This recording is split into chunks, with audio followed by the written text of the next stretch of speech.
A general question that has been asked decently around the Twitter space or the Undertale space is what major series was better, GlitchTale or Underverse? If you don't know what these are probably two of the most popular Undertale fan series ever brought to this community.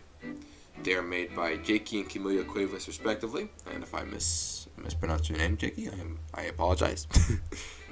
It has been a fairly hot debate for a decent while, but they have both made their mark in the community in very sizable ways, especially since GlitchTale was the first one of the two. And I'll be comparing both of them and seeing which one kind of stacks up in a kind of checkmark format. And I will not be talking about these creators outside of what they have written or made in their series, because what one of them has done outside of it is fairly apparent. So let's just start.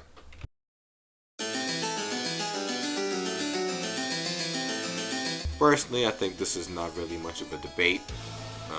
You can debate me in the comments if you want, but I think the animation, like which one is better, is Underverse, and it's honestly not that close. GlitchTale's animation, while super good in its own right, don't get me wrong, doesn't really compare it to Underverse. Underverse literally kind of feels like an anime where all the animators were given high budget and extended amounts of time to work on it, like how One Piece is being animated more recently. Like, my jaw is almost always on the floor with these recent episodes, especially with 0.6 and 0.7 being probably the best we've seen, topping even 0.4 and 3. And also, even just from a pure art style perspective and just pure animation, it's not really much of a question here. I've noticed looking back at GlitchTale, Camilla tends to have the same type of static shots. It's either always front facing, occasionally like diagonal, and side shot. It's kind of always the same. Even if the background is going diagonally, they're always standing front facing. And looking back, it's kind of off to look at.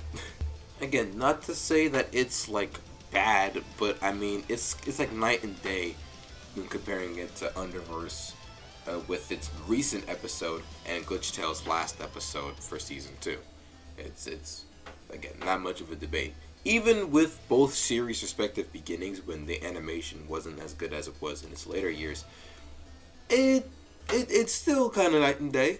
Again, but again, this was much earlier when Camilla made her first episode, and we could chalk it up to just starting out. They're starting to get better, but I mean, Jakey also kind of had that experience buff already. Like, they already had like a decade's worth of animation by the time they started working on Underverse. So, yeah, it made sense. Even with the couple errors both series had, it's much less apparent with Underverse than it is with GlitchTale. So this is why I like to say Underverse, animation-wise, is low-key kind of objectively better than Underverse.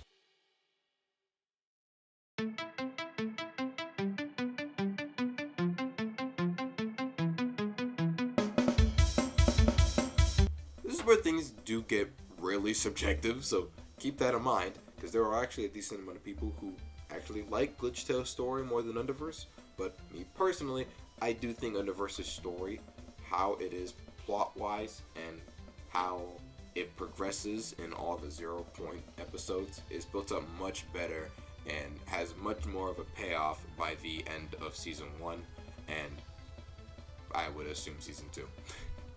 GlitchTale from the beginning kind of feels like Camilla just kind of did it spontaneously and didn't really know how to do it, because episode 1 was just a music video, and after that just started adding shit, and it's a series now. And there wasn't much of a plan, because apparently Kara gets revived. Okay. Gaster's back. Alright. Didn't know that was even possible, but okay. These aren't necessarily knocks, it's just kind of just funny observations I've made. But it was just kind of all over the place with season 1. By the time GlitchTale hit season 2, Camilla did actually have a formulated plan, as everything does, for the most part, smooth into the other very nicely.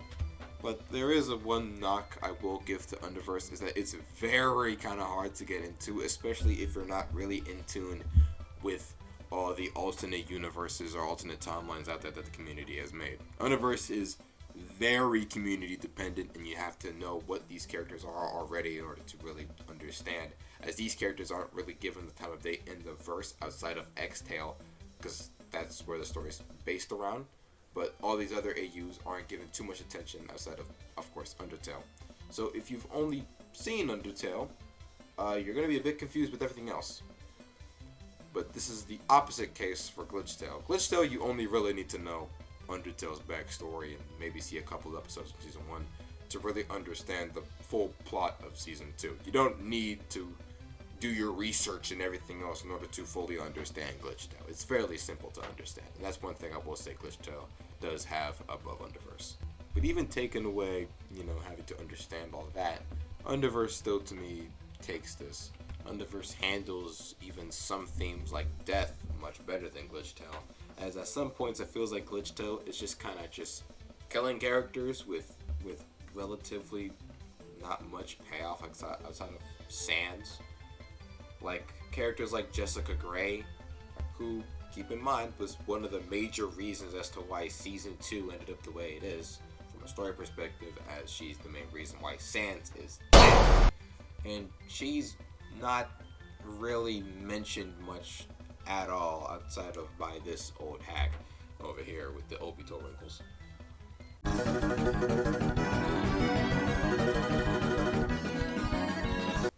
I don't want to say that, GlitchTale's story is all bad, but I mean, there's just certain holes that bug me more than Underverse's holes do. So that's why Underverse takes this one.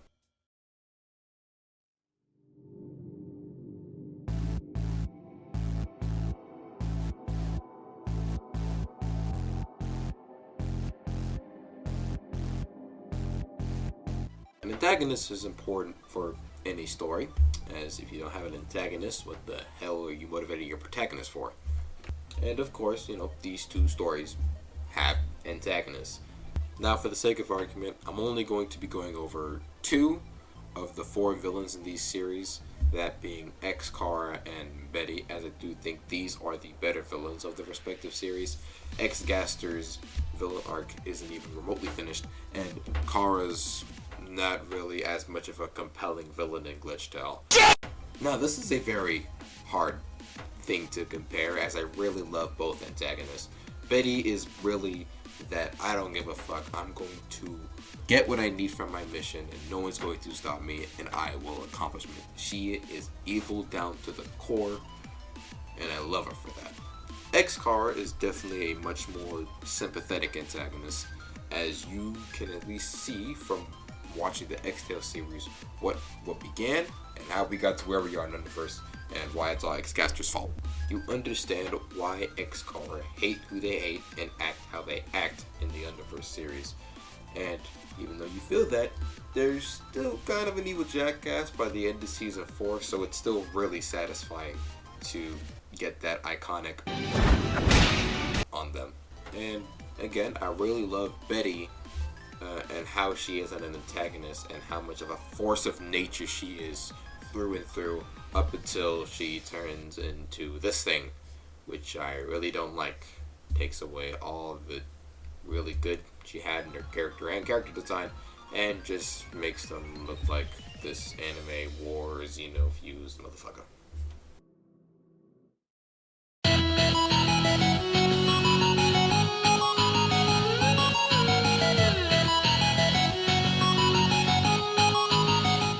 But of course, the main antagonist, you need characters and a protagonist to help move the story forward. Camellia does a really good job. For how much she doesn't, at least for me, doesn't really do that well from a storytelling perspective, at least when compared to Underverse, her character writing is actually pretty good, and actually is one of the great things about this series. It has a lot of likable characters, and even characters that you might not like in the beginning, but due to certain specific events you will probably like later on.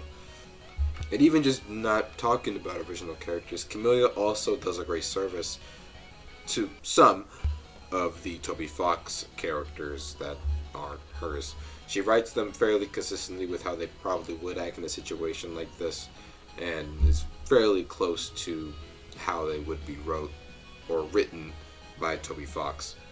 But this is also another point that I think Underverse takes, as assuming Jakey is writing all these characters on her own and only has read these characters' origins and how they are and how they would act to how she applies them to Underverse, she does a supremely good job, and it shows, because there is a reason why a lot of people like Error in Underverse specifically. Some people like OG, obviously, but a lot of people really like, Underverse Error, even with his very limited screen time. And even a lot of other characters are fairly accurate to their original comic or general appeal. And Jakey also, again, does a really good job juggling all these characters in her series, while also giving a lot of attention to her own AU, GlitchTale. And GlitchTale is really good. Those little, the prequel stuff is really good stuff. I suggest you watch it if you really want to get into Underverse, because it really does make you feel for X-Car, Frisk, and all these other characters that were made by Gaster, and how Gaster has twisted all of these timelines because of his perfectionist tendencies, Like, I really do feel for all the GlitchTale Undertale characters. They're really good. But, don't get me wrong, Jakey isn't good at juggling them all. She's really good. She's not perfect, as some characters kind of get sidelined. Like I said, Error, being really good, gets sidelined for a majority of it, even though he's kind of a major reason as to why the events of Season 1 happen as they do, because an Error took Sans/Kara's soul. So they needed to use Sans, which brought Sans into that scenario and all that. I'm not going to explain to you the story. You gotta watch it on your own. But yeah. And for all these reasons, I like to say that Underverse, by a very slight margin, does take the character aspect than GlitchTale. Because, again, GlitchTale has a lot more issues that are more prevalent in there than what Underverse has its gripes for me. So yeah, I think it's very clear that Underverse is, to me, the better series of the two. It's better animated, the story's better, I like some of the characters a bit more, and I feel for them a lot more. And, yeah, again, this is all just my opinion, and how I think a series is better doesn't equal how you think a series is better. If you think that GlitchTale is better, I'd like to hear how you guys think so in the comments. But, yeah. Yeah. And don't forget to read Madness when that comes out.